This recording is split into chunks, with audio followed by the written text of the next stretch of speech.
Kanalımdan ve mutfağımdan herkese merhabalar. Bugün ilginç yapımıyla sizlere şahane bir tarif vermek istiyorum. Tarifimize hiç bekletmeden direkt soğanlarımızı doğrayarak başlayalım. 2 demet yıkanmış taze soğanlar ince olacak şekilde doğranır.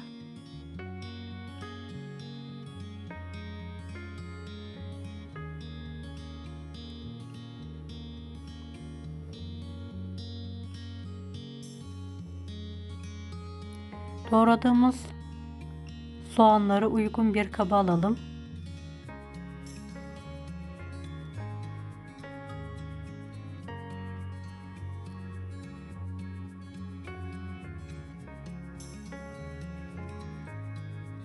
Ortasını çukur açarak 3 adet yumurta kıralım.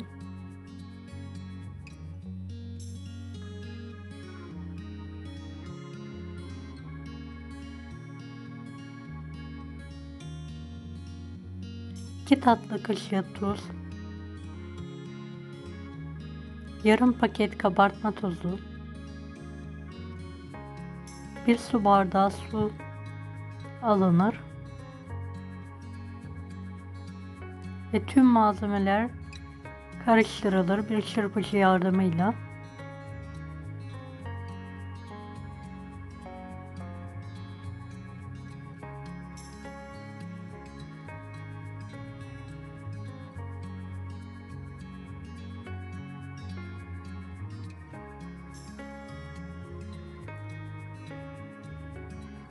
Azar azar un eklenerek orta sertlikte bir hamur yoğrulur.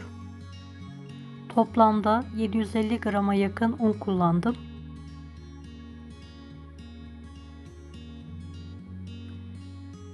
Evet, yoğurduğumuz hamuru 8 eşit bezeye keselim. Üzerine un serperek bezelerimizi yuvarlayalım.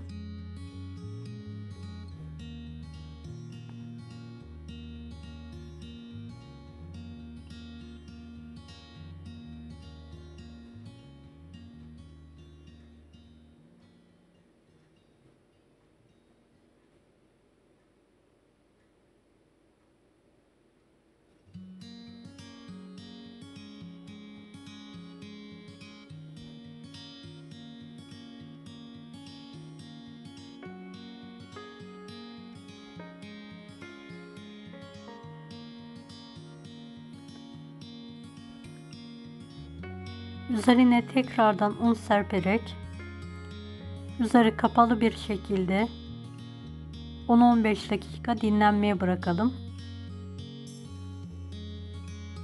Bezelerin orta kısmına parmağımızla delik açalım. Evet, üzerini kapatarak dinlenmeye bırakalım.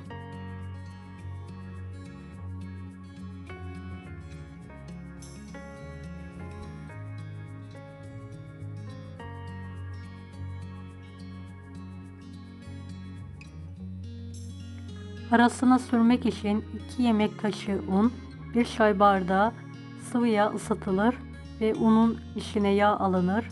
1 yemek kaşığı tereyağı eklenerek tüm malzemeler pürüzsüz olana kadar karıştırılır.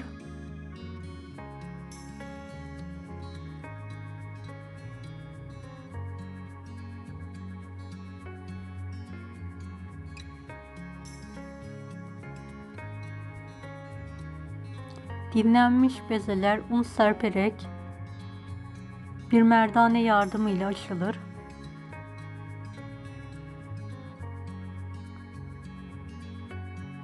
Üzerine yağ sürülür.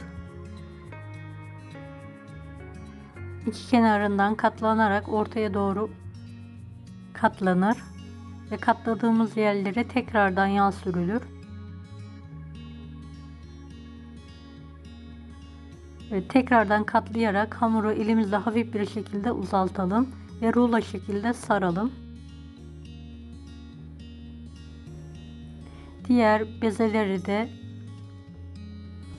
açtıktan sonra yağ sürerek aynı şekilde şekil vermeye devam edelim.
Hamurlarımızın üzerini kapatarak buzdolabında 15-20 dakika yağları donana kadar bekletelim. Evet, bezeleri tek tek tezgah üzerine alalım. Üzerine ve altına un serperek orta incelikte açalım bir merdane yardımıyla. Videomu bu kısma kadar izlediyseniz yorum kısmına herhangi bir emoji bırakırsanız bana destek olmak için sevinirim.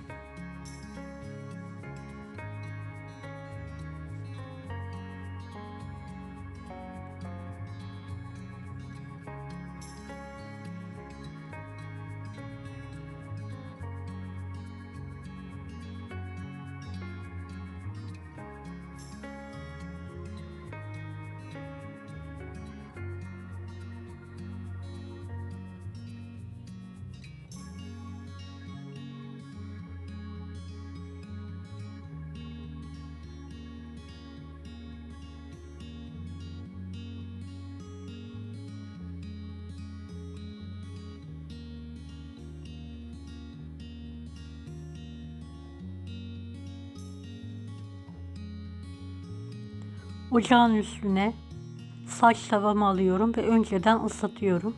Çok hafif bir şekilde sıvı yağ ile her tarafına gelecek şekilde yağlıyorum. Ve açtığım hamurları tavanın üzerine alarak pişirmeyi bırakıyorum.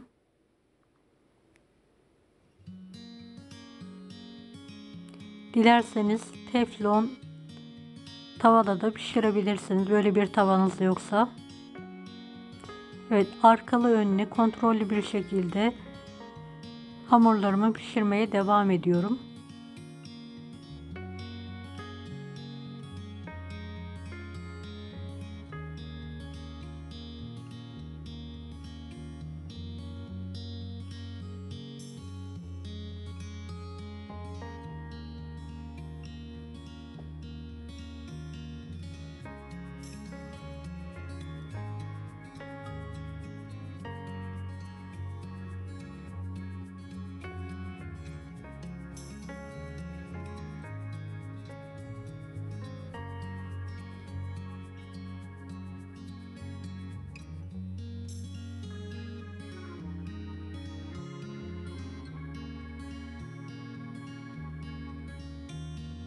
Evet, pişen hamurlarımı bir servis tabağına alıyorum.